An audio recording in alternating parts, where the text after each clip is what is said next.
When it comes to growing your business, is it the tactical things that you're missing right now to be able to go from where you are to where you want to be able to go? What really is missing, to be perfectly honest, for you to be able to earn the money that you want, to have the freedom that you want, to be able to impact the people that you want, doing the work that you absolutely love? And when it really comes down to how you show up to be able to grow your business, but really how you show up to create the life that you really want, I want to be able to share this with you. Now, I just held a presentation for a very dear friend of mine, Jackson Milan, for his coaching group. And I'm sharing with you today my presentation that I just did, which very boldly was titled, How to Live a Life Without Compromise and Have It All. So I hope you really enjoy this. And I wanted to share this with you because I'm sharing stuff inside of this presentation that I never shared ever before, and you're going to be getting it absolutely next. And when it really comes down to how to build a business that gives you the life that you really want, what actually matters to be able to have that happen? That's exactly what I'm going to be sharing with you right now. Successful business and achieve many accolades, and you think that people would get a chip on their shoulder having achieved those things, and Chris just isn't one of those people. So I really jumped at the opportunity to share his wisdom and gifts with you guys, because I know it's going to really help you get some amazing breakthroughs. So just handing over to you, mate. I'm really looking forward to seeing what you put together. I appreciate you very, very much, Jackson. And crew, I don't take it lightly that I get a snippet of your time and attention today. So thank you so much for it. I really, really appreciate it. I know it's a bit outlandish that the topic for today is how to have it all and stop living with compromise. Like, God damn it, who the hell does this guy think he is going to talk about this? And I think it's great because I was telling my wife last night when I was putting the finishing touches as to what I wanted to talk about today. And it's interesting because we all go through these changes. I'm not sitting here today saying that I have all of the answers. I definitely will say that I am simply trying to live my best life, trying to figure my own shit out, to be perfectly honest. And I'm just trying to share as much as I possibly can as I go through this as well. So as we go through it all, feel free to put questions into the chat box. I'm here to answer and here to help as much as possible as well. I do not want this to be a one-way conversation because the sound of my voice is only going to be droning after a little while, and I want to make sure that you walk away with this as much as possible as well. So as we go through, I was really thinking about this as like, what are we actually really here to share today together? And I think a big part of this really boiling down, and especially this book project that Jackson and I are doing together, has just been honestly remarkable, quite transformative selfishly for myself. And I really start thinking about what are our core values and aspirations? Because we're all here today. The kind of premise of us coming together is, well, how are we going to be able to earn more money? How do we increase profits? What are we actually going to be doing with that money at the end of the day? Why are we doing what it is that we're doing as when it comes to this? And I think of this really often, quite literally tomorrow, I'm actually going to be flying out. I'm actually away from the family for a bit over 2 weeks. I've got 4 daughters, an amazing wife, and I'm going to be actually back over at Bali. We kind of flip between living between Australia and Bali at the moment.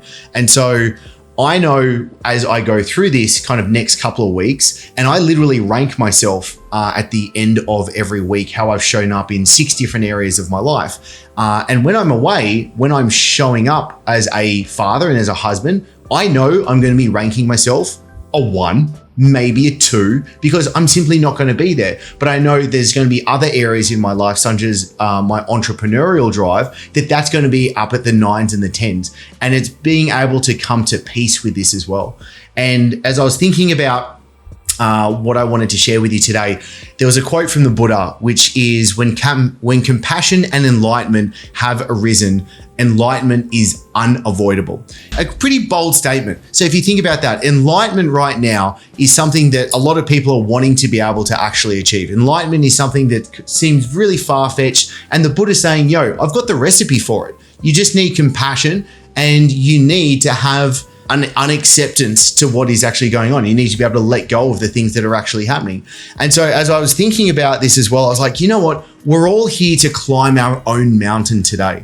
And as we think about what we're actually doing, I want you to think about why you're actually trying to climb this mountain today. just before, do you know what I mean? I've been sitting here listening for the last 10 minutes. A couple of people shared really openly and vulnerably, and I really, really appreciated this. Like, you've got an amazing crew here, Jackson, where it really comes to like, hey, I haven't had a great quarter. Do you know what I mean? Profits have been lower. Things have been a bit harder. And I want us to be able to not get bogged down in what can be the shittiness of what it is when that stuff sort of happens. I want us to be able to actually persevere through. I want us to be able to have the certain je ne sais quoi where shit can happen in life, and that's going to be perfectly okay. We can still thrive. We can still move forward. We can still be our best selves, and we don't need to have a certain anchor attached to us as well. And I say this purely to talk to myself, if I could be perfectly honest. I've had suicidal ideation throughout my life. I've had depressive episodes. I've had anxiety attacks. I've had shit that I would not wish upon my worst enemy when it comes through to it. But at the end of the day, what I'm really trying to do is I'm trying to have a certain level of peace and a certain level of equanimity as I go through the process when it comes to this as well. And it was really interesting. I came across this little passage, and what I'll have to do is, let me move my head over to the other side of this as well. This little passage, and I come to this really frequently as well, because I feel like this sums up a bit of life and a bit of what the hell we're doing. Because I don't know about you, but for me, I can get a little bit too serious, Sam. Do you know what I mean? I can get a little bit too like laser focused on being able to, like, I've just recently started a new company after selling my last company at the start of this year, and things have gone absolutely gangbusters. We set our sales targets for the end of Q1, and we hit our sales targets only 5 weeks into the quarter. And I was kind of sitting there going like, oh shit, what do we do? Like, do we just twiddle our thumbs for sales until the end of the quarter? Or do we continue really persevering on and driving sales? But when it comes to it, I think of this quote that I want to be able to share with you. And it is, when I was 5 years old, my mother told me that happiness was the key to life. When I went to school, they asked me, what do I want to be when I grow up? And I wrote down happy. They told me I didn't understand the assignment. I told them they didn't understand life. And for me, I come back to this because it gives me a little bit of lightheartedness to what actually life is actually going to be like. It gives me a little bit of, this is a insight into, you know what? I just want to be happy at the end of the day. But what is actually that definition of happiness? Like, what is really happy? Because I know if we walked into the street right now and we asked 100 people, yo, what do you really, really want? I think quite a few of them would say happy, or a word that's kind of surrounding that. But I don't know about you. When someone says that, and I know when I said that to myself as well, it wasn't palpable. I couldn't grasp onto it. I couldn't actually be like, oh yeah, that is something that I can really like head towards. Because when I think of it, like what my promise really here for you today is, I want to be able to get you to ask better questions for yourself right now. I want you to be able to have a little bit of, I want you to suspend your disbelief in what you are able to achieve. Suspend your disbelief on what you are able to achieve and how you show up. Because quite literally, every single one of us, when we woke up this morning, we told ourselves a story. And I'll go into this in kind of like deeper in just a second, but we all woke up and told ourselves a story. I woke up this morning and I told myself a story. I'm Christopher Dufey. This is the way I show up. This is the way that I look. I've got this, do you know what I mean, scruffy beard. I like, do you know what I mean, to lift heavy things and put them back down in the exact same place they were before. And we tell ourselves this story and we can get into the rut. So if you think of like a mountaintop, you're going skiing, when there's a fresh dump of snow, you don't have these tracks anymore. You can start carving some new tracks. My idea and my intention for today is to kind of help dump a bunch of snow onto your mountaintop so you can start carving new tracks. Otherwise, you're going to be in the grooves you've always been in as you go throughout this process as well. Because when I was really thinking about this, I was like, there is a confusion in my head right now. There is a confusion of, well, what is actually my direction in life? What is actually my core values? And this is something I started to like really geek out on. Like, I was really like actually, why am I doing what am I doing at the end of the day? Because I really started to investigate upon myself, and it's like Socrates says, do you mean the unexamined life is not worth living? And so when I actually took that and like, not just for face value, but really started to investigate into that, I was like, well, what are my values at the end of the day? So I actually wanted to share something with you right now that I've been working on. This is kind of like my framework for how I'm being able to like figure my stuff out at the end of the day. So let's think about, there is you in the middle. There is you wanting to live the most ideal life that you want to be able to live. There is you being able to be your best self. There is you waking up and kicking your legs out of bed every single morning and being like, oh my God, I'm really actually looking forward to the day ahead. There's you with that little bit of less anxiety. There's you with that little bit of less stress and tension in your life, and you feel a little bit lighter, and dare I say, you can actually crack a smile and crack a joke a little bit more often because of that lightheartedness as well. So when I was thinking about that you right now, and for me, that is this me that I want to be able to be, there was 4 main things that I feel like are kind of like the North Stars for this to happen. And the first one is I want to be able to have meaning in my life. When I don't have meaning in my life, there is a certain beigeness that comes. There is a certain level of, I really just don't know why I'm doing why the hell that I'm doing it as well. And I say that as well from somebody that is like, there's been a couple of depressive episodes that I've been. I don't want to, this comes from a negative. This is a positive thing that I want to be sharing with you. When I've had serious suicidal ideation before, what I found so interesting during it and after as well was my brain was logically making sense to why it didn't matter for me to be on this earth. It was logically making sense. Like no one will care if I go. I know my family might be a little bit sad, but that doesn't really matter. I'm just being a burden upon everyone else. And I'm wanting to open up and I'm wanting to share this stuff with you because this was the shit that was going through my head. And I know that now, and I kind of like look at it and I create this subject-object relationship with myself. And I was like, that's fucking nuts. That actually made sense in my head. I remember thinking that makes logical sense to me. And there was a certain sense of lacking meaning there. Now, there is also a word that I feel like I've used a lot in my life without truly using it. And I feel like if I ask a lot of others, it would be like, hey, what is it that you really want in life? A lot of people are going to say, you know what, Chris, I want freedom. And I'm like, freedom. I've said that a lot. But what is freedom at the end of the day for you? And this is where I actually started to get a lot more detailed into it.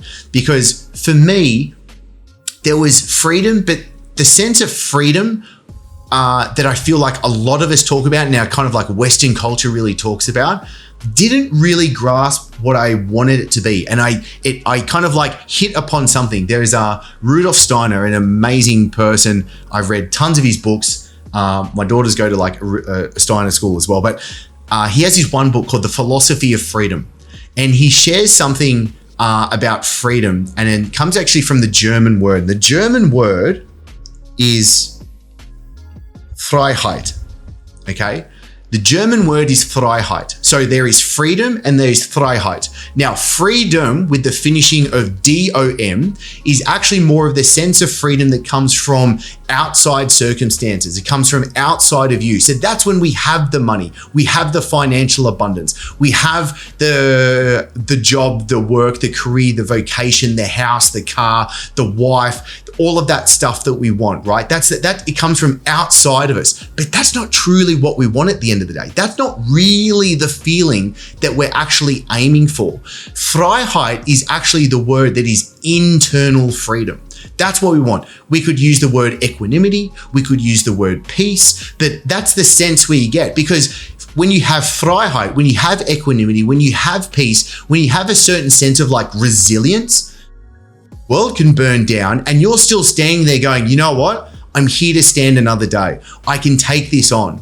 I can be the mountain that stands firm in the ground and the storm can rage around me and I am unshakable. I am unmovable. And I feel like there is that sense that comes through that is ultimately what we're really wanting. Like Jackson and I have had many discussions about this because I've wanted to kind of like poke his absolute brilliance when it comes to this. I'm like, why do we really want more money? Why do we really want to be able to create more wealth when it comes to this sort of stuff? And the money thing for me, if I could be perfectly honest, has been a big driving factor in my life. Both of my parents were 17 when I was born. So I grew up in a family, like a very loving family. They were incredible parents. I have amazing relationships with my parents today. And they're like, Chris, we never gave you $1. We never had 2 cents to actually give you growing up. So growing up in a family that did not have money, I saw and I made a story within myself as a child that money was the thing that gives you freedom. Money was the thing that was able to get you to live a good life, because I wasn't able to do certain things. I wasn't able to do the things craved for as a child as I looked for others to do. And that kind of stuck with me for quite some time. And it's quite interesting because now being in the place of being in financial freedom, I'm like, oh, it actually wasn't the thing I was looking for at the end of the day. So like, oh shit. But I do love the person that I've become through this journey to be able to get there as well. So there's meaning, there's freedom from outside circumstances, and that is important. There is Freiheit, the peace, the equanimity, the harmony that we have inside. But there's the other thing as well that I think is really important when it comes to this, altruism. How do we leave the world in a better place that we actually found it? That's what I want to come to. Because once I have everything, like once my cup is full, I want it to overflow and I want it to be able to help others as we go through as well. And it's kind of like when I was jamming with Jackson one day, I was like, hey, I've kind of had like this money model inside of my head when it comes to a bunch of this stuff. And you'll kind of see it slightly unravel actually in this model that I'm sharing with you today. That, to tell you the truth, I don't think I've actually shared publicly ever before, because it's just kind of like been like my magic cauldron I've been trying to work on just to sort my own shit out. But with wealth, there is making it, then there is growing it, and then there is giving it. And that's where the altruism comes in, right? So as a business owner, I'm really goddamn good at making money. Do you know what I mean? Like my new company is called the Rainmakers. Like I know that we're good at making money. Do you know what I mean? We know we're really good at growing businesses and increasing profits. But then there's the building the wealth as well. And guess what? Jackson's fucking phenomenal at that. He's absolutely incredible. And I literally take notes from when he talks to be like, oh my God, that's a really good idea. I need to write that down. I need to be able to instill that. And then there is the giving it as well, because I don't know about you, there is some law that's working in the force of nature, but when call it karma, call it something else, but when I put good stuff out, good stuff's going to come back. And whether it's true, as in like capital T truth, I don't actually care. But it's goddamn useful, because it just means I show up as a better person and I'm able to give more abundantly as well. So as I went through this, I was like, all right, we've got meaning, we've got outside freedom, we've got inside freedom, and then we're doing altruism. So what's the actual 4 areas of me as a human being able to actually best thrive in the world? And for me, it is wealth, a big part of why we're here today. I want to be able to create wealth. Why? Because it gives me the ability to go do the things that I want to be able to do, learn the things I want to be able to learn, and work on the things I want to be able to work on to make this place a better place. There is wisdom, which is me wanting to actually show up as my best self with the least amount of bullshitting as possible upon myself, with the maximum amount of me actually being the most effective as I possibly can as well. There is health. Do you mean I became a personal trainer when I was 18 years old. I was really overweight as a child. And when I went through that transformation physically with myself, I wanted to help other people. I was then able to go and run a fitness business in Sydney, in Dubai. I've trained MMA fighters. I've trained world champion bikini models. I've trained Arab sheikhs. I've trained CEOs, politicians. I did all that stuff, but still to this day, health is a major factor, because I actually feel like if we don't have that one, all of the others start crumbling around as well. But then there is the really important one as well. And this is one I actually just personally, like this is the one I've been really focusing on myself. It's relationships. I want to be able to have connection with myself first. It took me 35 years to be able to say I love myself, right? And I don't want to lose that again. but I want to be able to then best show up for myself because I have 4 daughters, I have a wife, I have amazing friends like Jackson, and I want to be able to show up for all of these people as best as possible as well. So as I was thinking about this process, I was like, right, here is a model right now, and I want to ask you as you go through this, because this isn't about me per se. I'm kind of like talking through myself to you as I kind of like unravel this. And I want you to think about, well, where are you lacking right now? Because if you're lacking in one of these areas, it's going to be affecting the rest of yourself as an organism of what's going on. So you're like, all right, I'm actually doing pretty good with wealth, but you know what? My health isn't so good. I need to be able to work on that stuff. You know, wisdom. I'm probably not showing up as my best self, not being able to be the most effective person I am. Or hang on, with my relationships, there's some relationships I need to do some mending. There are some hard conversations, and I don't mean hard as in bad. Hard doesn't mean bad. Hard just means you need to get over your shit to be able to do it. Maybe I need to have some hard conversations to mend some relationships as well. Is this starting to make sense, crew? Give me like a thumbs up, thumbs down. You can give me the finger if you want to, but let me know how you're going with it. Yeah? Okay, amazing. Let's keep rocking and rolling. So as we go through here,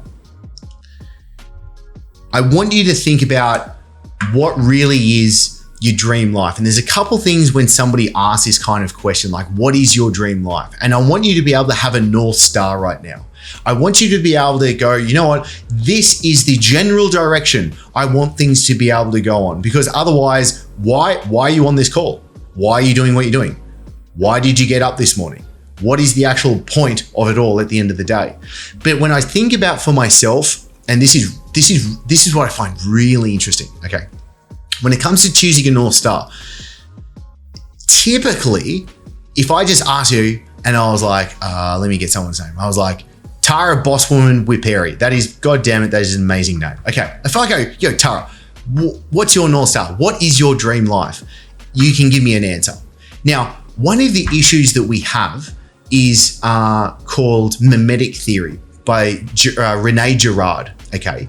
And what mimetic theory really talks about is us as humans, we have these desires and we can imitate them. Okay. We can be influencers. Our desires and behaviors can be influenced by others, which means in a bad way, it can lead to like rivalry and conflict, but in a good way, we can actually have like social cohesion. But the biggest problem to do with all is actually going to be a case of your desires, your behaviors, the things that you are aiming for can be very much and will be influenced by the people you're hanging around. Okay. I'll give you an example of myself. I remember the first time I hit $100,000 a month with my business. The good feels, I think, lasted about 2.3 seconds until I said, how fast can I get to $1 million a month? I ain't fucking shitting you. That was the thought process I went in. So this was my thought process. I remember getting the Slack message, 100K month. Oh, yippee-ki-yay. And then I went 1, 2, I went, oh, $1 million a month. Why did I say $1 million a month? Because I had other people in my network, in my inner circle, in my social influence that were doing those sorts of numbers. Okay. Jackson and I have, one colleague in our sphere. I won't say names, but he did about 8.3 million in January, right? I was like, hey, that's a good month. Do you know what I mean? And that's like, he consistently keeps doing that and he's growing. So I had the thought, $1 million a month. And then I had the thought a couple seconds after, really thankfully, like this is where therapy and actually reading good books and like doing the work actually kicks in, right? This shit actually worked. And I went, why the fuck did I just say that? I go, hang on.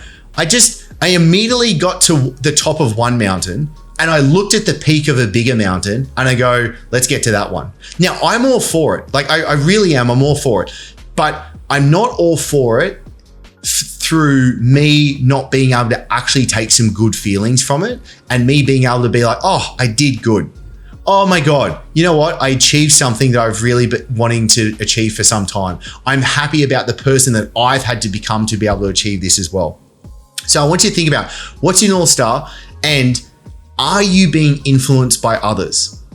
because I feel like this is something that's really important as you think about why that is. And so it's not a good or a bad thing. And I think too many people try and put those two labels onto something way too quickly. It is what it is at the end of the day.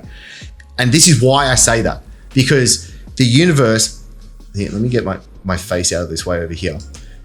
The universe is made of stories, not atoms. I fucking love this quote. The universe is made of stories, not atoms. That's all it is. I said earlier, we woke up this morning and we all told ourselves a story of who we are, right? Something happens to us. Like, we can both witness, do you know what I mean, an event. We can both witness, touch on wood, a car crash, for example, do you know what I mean? But witnesses will say vastly different things about what will happen of it. We've all made a different story of what is going on. Everything that has happened in your life, right, you have labeled some sort of story, and too easily we go to good or bad. Okay, this prick didn't pay me last month, bad, right? Oh great, I just made a sale, good. And so the problem with going into this reactionary state is what's actually happening is we're at the whims of what's happening outside of ourselves. You know, I was talking about freedom outside. We're at the whims of what's happening in the world outside of ourselves. But what about if we're able to take responsibility and we're at least able to have that short razor edge between what happens outside in the world and then the meaning, the story, and what's happening inside of us? What if we were able to use that razor's edge to be able to go, you know what, I'm going to take responsibility of what this story is at the end of the day. And so this is where it comes to, like, I call this like, I think some people call it like cognitive reframing, which is really interesting because that comes from CBT, which is, to me, cognitive behavioral therapy, which comes from Stoicism, which comes from the book Jackson and I are actually talking about writing at the moment as well. And so when I think about this, I want you to think about what is actually the story that you're telling yourself. Like, if you think right now, somebody shared earlier about like having not a great profit in the last quarter. Okay. Now, what I find really interesting is when I come into a business, a partner's business, like we look at their data and we look at their metrics every single week, but we do like monthly reviews. So we'll look at the month previously, and we'll look at the month ahead, and we go, all right, let's look at the data with what's going on, what's happened with money, what's happened with leads, sales, all that fun stuff, right? Now, I always say when we're going through this, I'll say to my partner, what's the story you're telling yourself about these numbers? Because even though we're looking at these objective numbers on this scorecard at the end of the day, we can still be telling ourselves a different story. I don't know what it is, but I think it's just because I've done it so many goddamn times. And also because, like, when I come into a business, I do have a bit of a subject-object relationship. Do you know what I mean? So it's kind of the old, it's easier to read the bottle from the outside, like we're not inside the bottle. I can tell a different story to what it is that they're telling themselves. So they'll be like, oh, you know what? Our profits are down because of X, Y, Z. And this literally happened yesterday. I was on a partner call yesterday and they were like, oh, sales aren't as going as fast as we want to. This is what's happening. And they were like, we have a leads problem. We need to get ads pumping. We need to be able to get better conversion rates on our cost per lead, blah, blah, blah. And I looked at him and I go, Alex, that's an awesome point, but I fiercely disagree with you right now. And I'll tell you why. And I go, I think it's actually a conversion problem. And then I went back through the exact same numbers that we're all looking at, and I told a different story as to what was going on. Now, very thankfully, he goes, oh shit, Chris, you're actually right. That's the thing that we need to be able to solve. So in a business context, even the story that we're telling ourselves creates a vastly different effect as to what we're doing, right? One of the best business books I think is ever written, The Road Less Stupid by Keith Cunningham, right? The entire premise of The Road Less Stupid is to pay less dumb tax. You pay less dumb tax by sitting down and actually doing the thinking to come up with, well, what's the right question that I actually need to be asking to then be able to answer? Because most people are actually working on the wrong things when it comes to this as well. And so that's where I was like, the superpower I want to bring into the business world. What was the book name, Rosie, was The Road Less Stupid. The superpower I want to bring to to my partners when I work with them is I'm going to be able to ask better questions. And by asking better questions, we get to better answers. By asking better questions and getting to better answers, we work on the things that are most needed. Because the thing is, all of you right now, say in a business context, right? You all have one key constraint. There is one main constraint right now in your business that is holding you back from getting you to where you want to be able to go. Every second, every piece of effort, energy, money spent not solving that constraint, you're losing money. You're not going as fast and as easy as you possibly can, right? And when you truly grasp that, when I truly grasp that concept, I go, oh shit, this is really, really interesting, because I actually asked myself the question the other day. I go, what do I think's productive that I'm doing that actually isn't, right? Kind of one of the road less stupid kind of things. I go, what do I think is productive that I'm doing that actually isn't? And I really sat there for a while and gave myself a good kick in the ass, because you know what? When I looked at like the things that I'm doing, I looked back in my calendar. I was doing tons of stuff that I thought was productive. Like I was being busy. Do you know what I mean? I was like, I could like walk out of the office and go, oh, good on you, Chris. You were busy. You were doing stuff the whole time, right? But was I really moving the business forward? No, I wasn't. I wasn't moving the business forward. I wasn't doing the things that were most important as I go through that process. So I want you to be able to think about what's really the story that you're telling yourself with your business, with the problems that are going on, with your life. Why don't I have the wealth that I want at the end of the day? Why am I not having the feelings of happiness or joy or whatever it is? What is actually the story you're telling yourself? And guess what? You get to bloody rewrite that story if you want to as well. That's where the power of taking full responsibility comes into it. And so for me, when I think about this, I think about the kind of like journey that we've been on, because as you will tell yourself a story from the journey that you've been on when you look backwards before, right? So I think about it. On the left-hand side of the picture, that was my first daughter. We had just moved to Dubai from Sydney. I was in Sydney running a personal training business. Things were good. I just bought my second property, just got married to the woman of my dreams. And then actually 3 days later, we found out that my wife was pregnant, which was a complete surprise because we actually got told that my wife wasn't able to get pregnant. And then 3 days later, I get an opportunity through an email of a colleague of mine saying like, hey, do you want to move to Dubai to start a fitness business? And I took it with two arms, sold my house, sold my car, gave all my clients away. My wife was 6 months pregnant. I flew to Dubai knowing one person on the other side, slept on a couch for 3 months to get that business up and running, to be able to fly back to Sydney in time for my daughter to be born, for us to then to move back to Dubai and to live happily ever after, which wasn't the case. But this is me literally sitting down on my bed, trying to figure out this online business thing, because I'd burnt out in Sydney as a personal trainer. I'd burnt out in Dubai as a personal trainer, and I wanted to create more freedom. I wanted to be able to help more people. I wanted to be able to earn more money. I wanted to be able to live a life that I really wanted to be able to lead as well.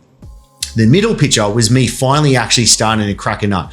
I got showcased as a leading young entrepreneur in Dubai from everything that I was doing. So once I pulled my finger out and actually started to do the right things, lo and behold, shit actually started to work, and I started to get recognized for the work that I was able to do then. Now, it was a little bit old actually, this other screenshot, but this other screenshot on the right-hand side is once I've gone through the entire journey. This was with one of my partners' businesses where we were able to do, from the very start of their business, we did 177 grand USD sales from the absolute get-go from the business. Like we just hit the ground running, crushed it from the get-go. And I was like, oh shit, I'm actually pretty good at doing this online business thing. Was I good at doing this online business thing on the left-hand picture? Absolutely not. I had no idea what the hell I was doing at the end of the day. But what's really important, why I want to bring this up, is because there are steps to mastery. There are 3 steps to mastery.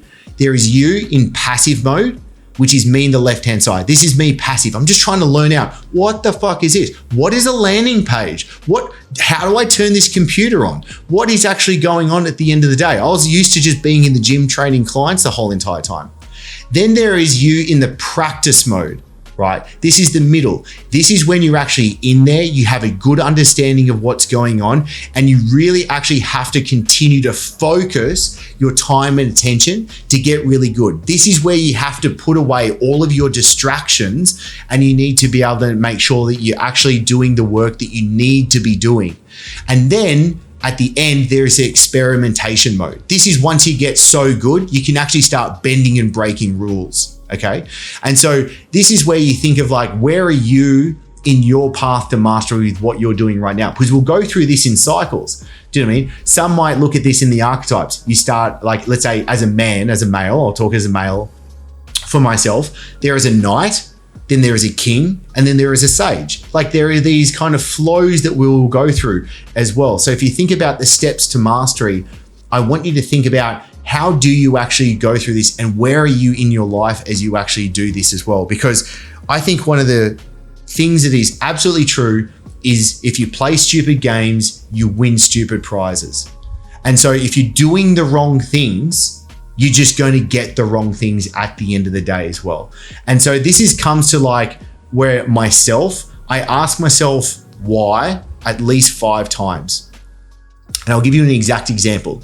I'll say, when I started this new company, I set myself a target as what I wanted to do, at which point I wanted to sell and exit the business again, and roughly the amount of money I'm going to be able to walk away with from the exit. Okay. I was like, great, I've done this before. I'm going to be able to do this again, but let's go much bigger this time and let's do this differently. And I actually said to myself, let's do this actually by having some fun as well. And so I said to myself, I was like, well, why do I want to earn more money? And my exact answer was, I've got my journal notes in front of me. Why do I want to earn more money? I wrote down to live with freedom and abundance that gives me and my family the life that I want. And I said, why? Why do I want that freedom? I wrote down to give back to the world and to leave it in a better place than I left it. Now, what I find really interesting is the first 2 whys, okay, are like, I'm trying to make myself sound good. I'm trying to like virtue signal to myself. I'm like, yeah, you're a good dude, Chris. You're doing it for the right reasons, mate. Well done. Pat on the back. And then I really was like, hang on. I think I'm just trying to virtue signal to myself. This is me bullshitting right now. And so I thought about it again. I go, all right, why? Why do I want all of that? And then I wrote down to rise in social status. To rise in social status. And I think that's actually really true. We're all trying to play a social status game right now, right?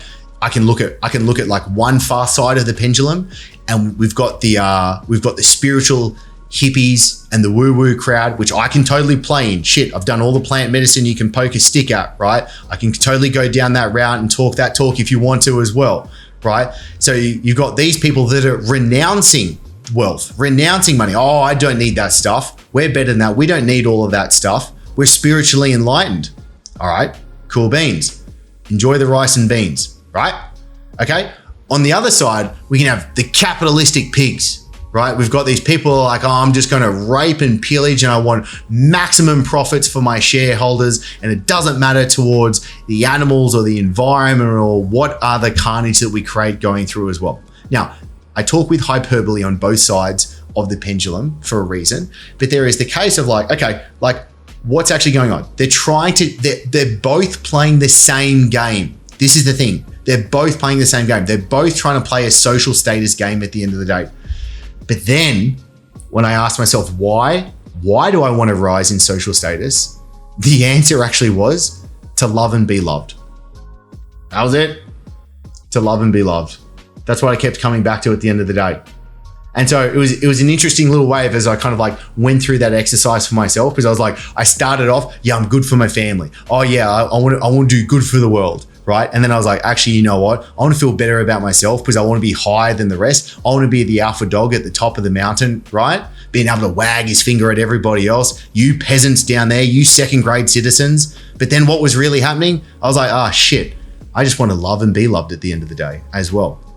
And so a lot of this, why I share this as well, and for myself as I go through this, if you want a really interesting read, there is a great essay by Harry J. Frankfurt called On Bullshitting. And it's a fantastic read that really differentiates the difference between bullshitting and lying. Because like bullshitting is really the focus on whether there is a difference between truth and falsity, right? Where like lying is really more about deliberately being in falsehood. Like it's deliberately actually trying to actually do the wrong thing. But bullshitting is kind of bullshitting is our ability to deceive ourselves mainly, to think that we're doing the right things, right? When I say to myself, I want to earn more money because I want to give back to the world and leave it as a better place, there is a very strong element of me bullshitting myself, okay? Now, the biggest difference is between when I wake up in the morning and when I put my head on my pillow at the end of the night, I want to be in pride and admiration of myself. The only way I can have pride and admiration of myself is if I can close the gap. I need to close the gap of who showed up today and what was the best version, what was my absolute potential.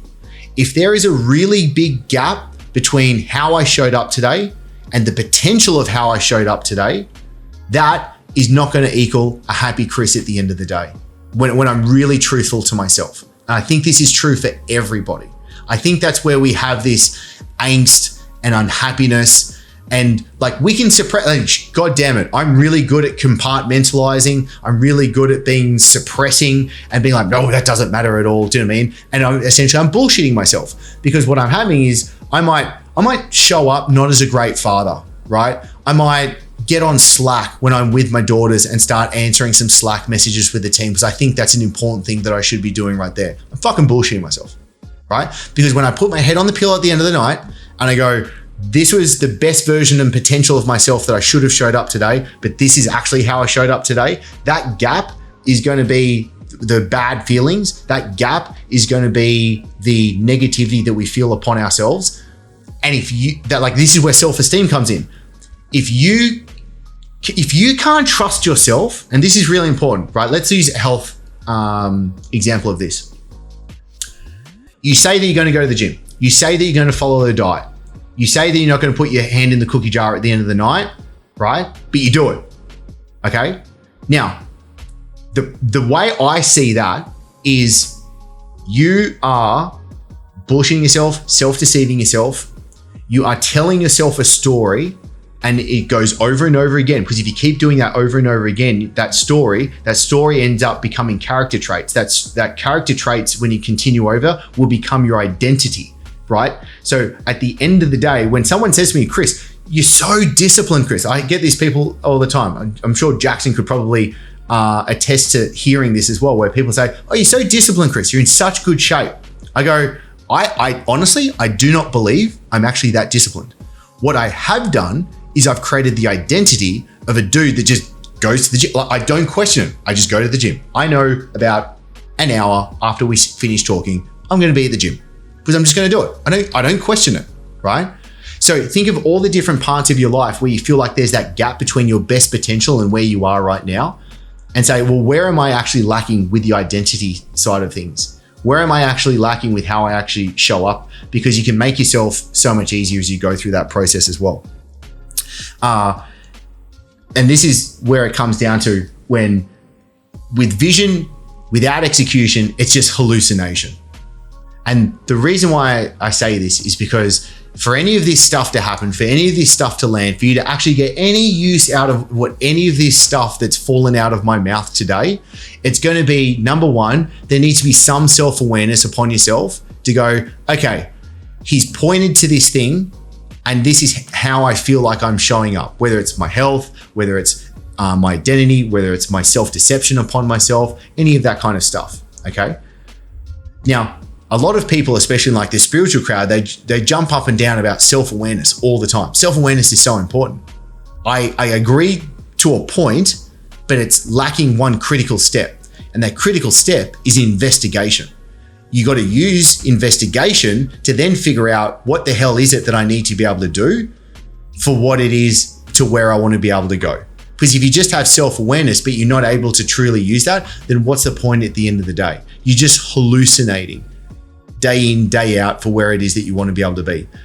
And you might not like me saying this because this might press upon a sore point, but this is what I say to myself.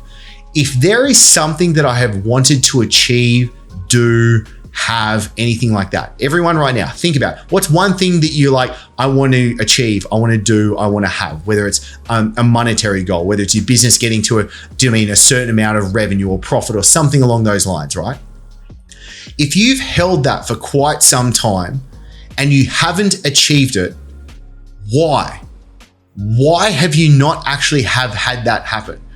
You're all smart cookies, right? You're all highly intelligent. You're in the right rooms because you're here right now. But the question is still why with what's going on right now, and truly investigating to be able to answer that. Because the truth is, you're the only one that can actually answer that. No one's going to be able to come in and be like, yeah, this is what needs to go on. This is what you need to be able to do. This is you at the end of the day as well.